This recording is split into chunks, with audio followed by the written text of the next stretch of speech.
time feels like it gets shorter. I remember when I was younger, and I was, maybe 10, I'll even say 6, right? And I got a cousin or somebody who's like 22. Man, that was old. There was so much distance between me and them. So much distance. Didn't feel like I would ever get to that. I wish I was that old. And then the older I get, I realize how much closer I am to people. You know what I mean? You're like, man, they old. Man, I'm right behind them. 20 years ain't that far away. I'm closer to my parents than I thought. It's like, dog, that's only 24 years apart. I thought that really ain't that far apart. So it feels like it shrinks, but it makes you realize that we really don't have a lot of time to waste. You say somebody got X number of years, it's really not as long as it seems. It speeds up really fast. And we have to remember that. And with the things that God gives us, now is the time to apply them. We don't have time to kick back and be like, okay, let me let some things settle in. Let me kind of let some things happen first. You need to get on it now. Because if you don't do it now, time zips by. How many people have a kid in high school? They start in 9th grade, and they say, oh, I'm going to make sure this kid. Next thing you know, that kid graduated. They ain't have time to do the stuff that they was planning to do. Because them 4 years go real quick. So you have to start now, because the time is coming where you're going to have to be accountable for your actions and what you do and what you apply. We cannot procrastinate with God. So when we look at this, I want you to turn in your Bibles to Luke 6, 27 through 31. And it's really where we apply time and energy, all right? It says, but to you who are listening, I say, love your enemies, do good to those who hate you, bless those who curse you, pray for those who mistreat you. If someone slaps you on the cheek, turn to them the other also. If someone takes your coat, do not withhold your shirt from them. Give to everyone who asks you. And if anyone takes what belongs to you, do not demand it back. Do to others as you would have them to do to you. That sound good, right? Man, who doing that? Y'all ain't doing that. Go sit in the food court at the mall and look behind you and somebody done took your coat and you look up, where's my coat? He got my coat. Hey, that's my coat. You ain't letting that man, hey, you want a shirt? You ain't doing that, right? It sound good. We don't live like that, right? Somebody curse you. You know I'm a Christian. I'm about to make me lose my Christianity on you because you about to cuss at them again. You know some words. You say you don't say them, but yeah, okay. Y'all know how we think. Y'all know how we translate stuff. We'll read it, but how do we apply that? Thing is, we give a lot to our enemies. What this verse is saying is don't worry about it. I'm looking at Lifetime movie. Y'all know how easy it is to get caught up in a Lifetime movie. All you got to do is turn to the channel. It got you. Ooh, what that lady going to do? It's always a lady, right? So you look at this Lifetime movie. How many of them movies, especially the high school ones, be based upon somebody don't like somebody and that person really want that person to like them, even though they know that's their enemy, and then the whole rest of the movie is them trying to get back at each other, trade off blows, if you will. And it's all about not letting go. What this is basically telling you is let it go. Be willing to. You ain't necessarily got to turn the other cheek. You ain't necessarily got to give them your shirt, but be willing to. It's just a coat is basically what he's saying. It's just a shirt. It's just, he didn't care. You're going to be okay. That's what he wants you to understand. The willingness to allow it to just, man, imagine how many movies that you done seen would end early if the person be like, man, I ain't worried about that. Let me go on about my business. That's 2 hours back of your time. That was a horrible movie, but it was good in a sense. Y'all get what I'm saying? That's what it's telling you to let it go. But imagine in real life, how much energy do we really give to our enemies? How much time do we really give to our enemies? We think about them a lot. They said this about us. They looking at us a certain way. They just don't like us, and we want to know why. They just feed into our psyche to where we are thinking about them even when they're not around. We're giving them energy. But when you think about it, how much energy should we really give? You got two friends. One friend does something to you, lie on you, backstabs against you, do something. You got another friend who's a stand-up friend, give you the shirt off their back, be there for you, call you, talk to you. How much energy do you give to the good friend versus the bad friend? And when you talk to the good friend, what you talking about? The bad friend. When you out with the good friend, what y'all talking about now? The bad friend. But when you go to sleep at night, do you think about how good your friend is, the good one? Or do you think about how in the world could that other friend do this to me? Think about all the energy you give to the bad versus the good. In Proverbs 24:17, it says, do not gloat when your enemy falls. When they stumble, do not let your heart rejoice. Ooh, that's hard. Because when you get yours, I sure feel a lot better about myself. But it's hard to digest and understand what we really should do. And it's really based upon how we wire. So historically, those who focused on the negative, meaning those who focused on danger and situations around them that may cause them harm, tend to survive more. So if I'm a caveman and I'm attending my surroundings and I know it's stuff out there that can kill me and I'm aware of it, I'm probably going to survive more. But in today's world, we got God. And he tells us in Romans 12:2, therefore I urge you, brothers and sisters, in view of God's mercy, to offer your bodies as a what? Living sacrifice, holy and pleasing to God. This is true and proper worship. Do not conform to the pattern of the world, but be transformed by the renewing of your mind. So this tells me now, okay, I'm wired a certain way, but I have to transform to another way. Why?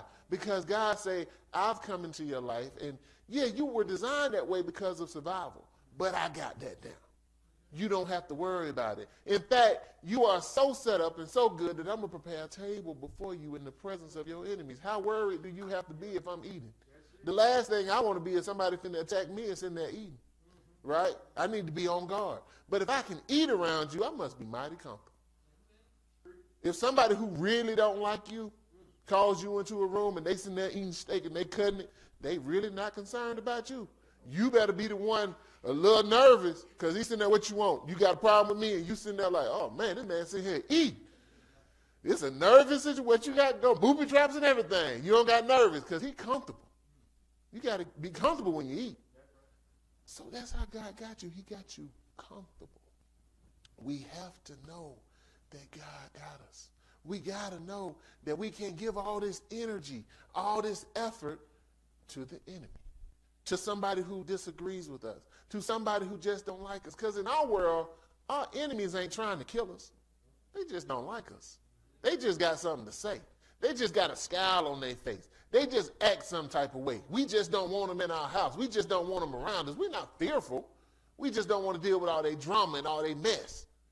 But they dominate our mind to where we think about their downfall. And we think about how much we dislike them. And we talk about the stuff that they do. And we go and research they post and look at what they doing and how tough they think they are and how good they think they look. All while them gaining all of our resources and our energy. When we look at Luke 6:35, when we looked at that last week, it says, but love your enemies. Do good to them and lend to them without expecting to get anything back. Then your reward will be great. I want you to listen to this. And you will be children of the Most High, because he is kind to the ungrateful and wicked. Be merciful, just as your Father is merciful. Do not judge, and you will not be judged. Do not condemn, and you will not be condemned. Forgive, and you will be forgiven. Okay. Give, and it will be given to you. A good measure, pressed down, shaken together, and running over, will be poured into your lap. For the same measure you use, it will be measured back to you. People, did you see anything about money in that verse?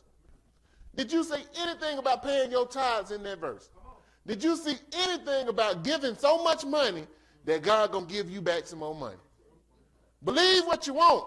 I just read it. I didn't see that. But I saw if you forgive, you're going to get that. If you show mercy, you're going to get that. If you don't conform, if you give the people what they, don't judge them, don't condemn them, guess what? You won't get it. The same measure you give out with forgiveness, you're going to get forgiveness. The same mercy you give out because you need it, you're going to get it.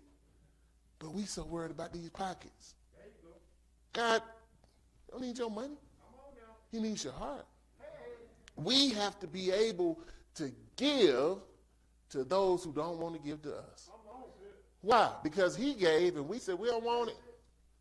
Look how much he's trying to give us and we like, I don't want it. I'm good until I need it.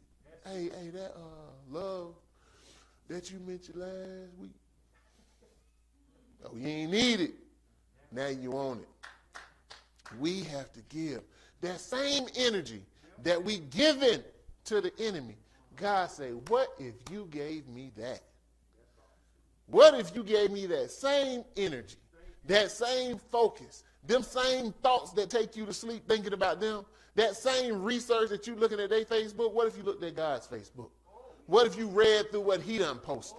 What if you went and dwelt on the things that he did and how he looked and what he was meaning to do? And what about his intentions? Because you worried about what that other person doing and you don't even know.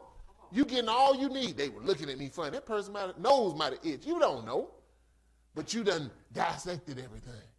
Why don't you try dissecting God? Imagine what he would do with that energy. Give it to me and I won't disappoint. Give it to me and I will never be outdone. But you focusing on the negative. Because it's easy. It's kind of fun. Kind of gives you some enjoyment to think about what would happen. What if? When I go out here, if they there, I'm going to do this. If this happens, I'm going to do this. But when God with you, why don't you let him dictate what you're going to do? How you going to help? But no, that ain't the way we think. Why? Because that ain't the way the world think, and you need to stop conforming to what they expect you to do. Change your mind and see what happens. Give God the time and see what happens. Give God the energy and see what happens. See if you don't be sitting there eating while that person's scowling at you. And somebody come. They over there looking at you. Well, they might be hungry. I don't know what they're hungry. Who cares? Look, everybody, why do we care? I want you to think about this. You go somewhere. You sit down. You eating. Your enemy in the room, somebody who don't like you, and then your other friends say, they looking at you. It's a room full of people. Everybody looking at everybody. So what? They looking at me. They could also be looking at somebody else. Notice that instigating friend didn't tap you and say, hey, look, they looking at that person. Hey, that other person looking at you. Hey, that stranger looking at you. Everybody done looked at you at one point. So what? What they gonna do? The eyes gonna burn you? They gonna sting you? They gonna come up and do something? Didn't you see me looking at you? No, I'm looking at you. Okay. You continue to look. So what? You see how much energy we give into a look? Well, I know she ain't looking at me. Better keep on looking. Watch me walk. Y'all see all that energy? That's energy. And then you sitting there worried about, I wonder if she's looking at me now. I wonder. Then you look up, like, they gone. They been gone. And you been sitting here thinking about what they doing, looking at they and walked off. Come on, people. This is how we think. Y'all understand what I'm talking about. Now, here's the thing. Why can't we get more done? Why can't we move like we want? Why can't God move in our life like he's supposed to? Why can't I love like God wants me to love? Why can't I treat people like I think they should be treated? Why can't I do like I think I should be able to do? Why am I having a hard time with what I'm reading? because I read it and it sounds good, but I don't think like that. Why can't I do that? Isn't that the whole thing? Because we read a lot of the scripture. We know what it says, but we have a hard time doing it. So let's look at Luke. Let's look at Luke. And Adrian, we're going to step through this. I want you to just leave some scriptures up there. We'll get through it. Luke 7, starting at verse 36. It says, when one of the Pharisees invited Jesus to have dinner with him, he went to the Pharisee's house and reclined at the table. Think about it now. He's at the table. He's reclined. A woman in that town who lived a sinful life learned that Jesus was eating at the Pharisee's house. So she put it together. He's there. So she came there with an alabaster jar of perfume. As she stood behind him, so he's reclined, she's behind him, right, while he's eating, stood behind him at his feet weeping. So she stood behind him at his feet weeping. I want you to think about that, okay? When she began to wet his feet with her tears, then she wiped them with her hair, kissed them, and poured perfume on them. So a lot of times you see the picture, she's knelt down in front of him wiping his feet. But he's reclined, and typically what you did when you went to dinner at those times, they didn't have chairs like we have chairs. They had more pillows, or it was kind of raised. And the table was in front of you. Think of a coffee table and you sitting there. So in order to get comfortable at a coffee table, and you want more people to fit, you would sit sideways. So if she was behind him while she's over here, his feet are down here in front of her. His whole body is. Now, the alabaster is an expensive oil. It is meant for the head. But by him reclining, she can't get to his head. But this expensive alabaster, this expensive oil was good enough for his feet. She put them on his feet. I'm hearing some noise. Is that the speakers? The expensive oil was on, y'all hear that? I heard like some music. I thought it was at the speaker. So the expensive oil was poured on his feet. And she was good with that.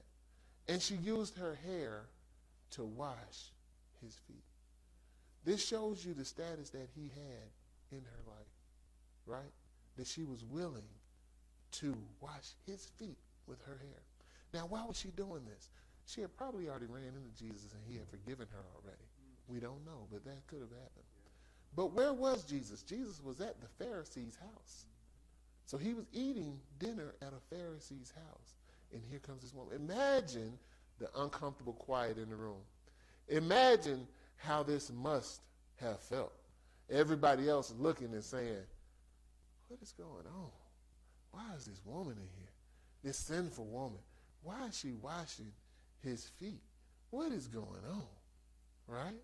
So we look and we say, this is odd. This is weird.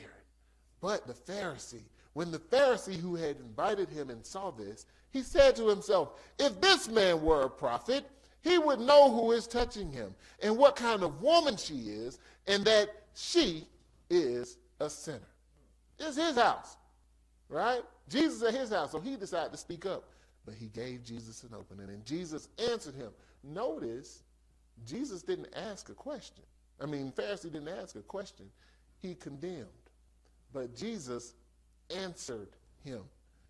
And he said, Simon, I have something to tell you. Is his house, so he gave him the respect. Tell me, teacher, he said. 2 people owed me money. A certain moneylender, one owed him 500 denarii, and the other 50. Neither of them had the money to pay him back. So he forgave the debts of both. Now which one of them will love them more? Simon replied, I suppose the one who had the bigger debt forgiven. You have judged correctly, Jesus said. Then he turned toward the woman and said to Simon, do you see this woman? I came into your house. You did not give me any water for my feet, but she wet my feet with her tears and wiped them with her hair. You did not give me a kiss, but this woman from the time I entered has not stopped kissing my feet. You did not put oil on my head, but she has poured perfume on my feet. Therefore I tell you, her many sins have been forgiven, as her great love has shown. But whoever has been forgiven little loves little. Then Jesus said to her, your sins are forgiven. The other guests began to say among themselves, who is this who even forgives sin? Jesus said to the woman, your faith has saved you. Go in peace. The Pharisees' home. Jesus came into the Pharisees' home. Now, the lady, we see her focal point is Jesus, right? But the Pharisee, Jesus is just there. He's just a part of the crowd. What does this mean? How can we use this? A lot of us are saved. A lot of us have Jesus in the house. A lot of us have Jesus in our hearts and in our lives. But where is he in the house? Many of you had dinners, had events at your home, and in the main part in the kitchen area where you play spades at the kitchen table, where y'all eat, that's where the cool people are. That's where the people who you really want to talk to are sitting. But there are people all over your house, and you go and mingle, and you talk to them when you get ready. But the main place where you spend your time is right there at the kitchen, where most people are. And if somebody who you kind of know wanders into the kitchen, a lot of times they don't feel comfortable in there because it's a hard time for them to get in the conversation. Go back to your wing of the house. I'll be there and talk to you when I get ready. Make sure you're comfortable. In fact, there are people that's in your house that could leave, and when you walk in there, they be like, oh, such and such left. Oh, okay, I'll catch up with them later. Don't even matter. But if somebody from that kitchen leave, they left. They ain't even say nothing. You see the ranking and important at your house. So, yes, Jesus was in the house. But where was he in the house? And he told this individual, I was in your house, but you did not give me the respect that was due. However, this lady in your own house gave me all the respect that was due me. So where is Jesus in your life? How is he treated in your life? Where is his placement in your life? Because if you don't have him in the right place, it's very hard for him to act the way that he needs to act, the way that he's designed to be in your life, based upon where you have him sitting. And he told him, he said, listen, there are people who have sins greater, who have more debt to pay. How do those people look at me? Of course, the one with the greater debt that needs to be forgiven is the one who's going to love me more, in a sense. Now, this may transpire to you say, well, so if I didn't have a hard life, I didn't know Jesus. No, it's who recognizes what Jesus has given them. If you are a person and you already got a house, you already living good, you already settled, and you say, I need Jesus, and you welcome Jesus into your house. You know, I love Jesus. I love the Lord. I give God the credit. But he gets down on the list. I got something going on, I'm going to go to friends first. I got this happening, I'm going to go over here first. I'm going to try to solve this problem a lot of different ways. Oh, Lord, I can't do it. I go to God. But to the man who didn't have a house, to the man who was out in the cold, to the man who didn't have nothing, and God gave him a house. God gave him shelter. God gave him clothes. God gave him food. Guess who at the head of the table? Jesus. He sit at the head of the table. He sit there for everybody to see. You don't talk until Jesus talk. You don't eat until Jesus eat. You don't say nothing until my Lord has spoken first. You do not speak into my life unless it comes through him first, because he is the head. However, to the one who think they did it themselves, Jesus, I'll get to you in a minute. I'll be in there in a minute. Let me deal with the table first, because these are the high-ranking individuals in my life. They ain't got the answer. Jesus, what do you think? See, sometimes Jesus has to make his mind be known, have to let his voice be known, and when you give him an opening, he lets you know whose house it is. The same way he did with his Pharisee. Notice Jesus didn't say nothing until the Pharisee decided he was going to speak up. So sometimes Jesus reacts in y'all's life because you decide to say something that you shouldn't say. And he had to let you know who's boss. But you could have avoided all that had you just went to God first.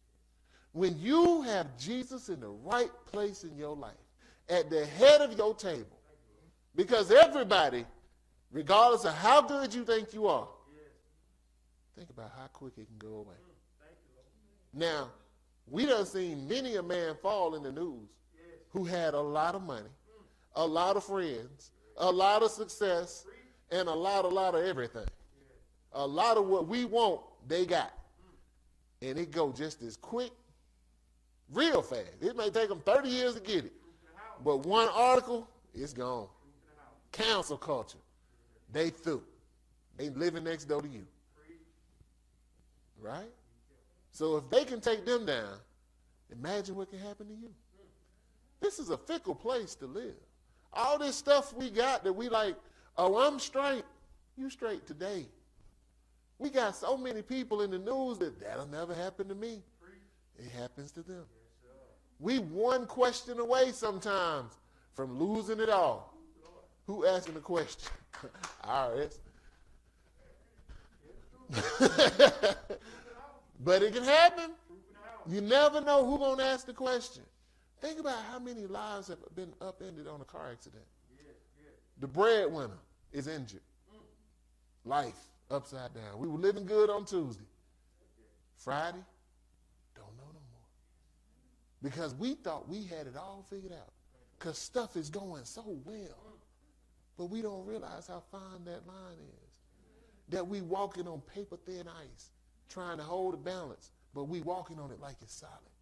What we don't know is God is holding us up and our feet aren't even touching the ground. But we don't give him the credit that is due. We sit there and act like it's ours. We own this. We did this. We built this empire. Your empire is not even a city block. I run this. Not really. How many bad men you seen on movies? This my city. And now they locked up. Oh, that's somebody else's city. Just like that. It's not yours. It's God's. We have to give him the credit that is due. He deserves the head seat at the table. He should always be there. When everybody leaves, he should still be there. His seat never leaves. Nobody ever gets to sit there. Nobody ever gets to speak anything into your life unless it comes from God. Nobody has any influence over what you do unless it comes through God. Advice is good, but check it with God. And we say, well, that's for big decisions. That's for little stuff too. Think about how many little things done turn into big things because you went down the wrong way. You decided it ain't that big a deal. I'll go ahead and do this. And all of a sudden, how many relationships have been ruined over one sentence? How many relationships have been ruined over how you reacted to something? So we know life is fickle. But it's all about God's placement in our life. And people, if he ain't in the right place, he can't react in the right way. Because you holding him down. You got him over there in the family room when he should be in the dining room. You trying to sit him at the kids' table and get to him when you get to him. Him being in the house does not mean he could be effective in your life. You still hold the rankings. Where does he rank in your life? Only you can make that determination.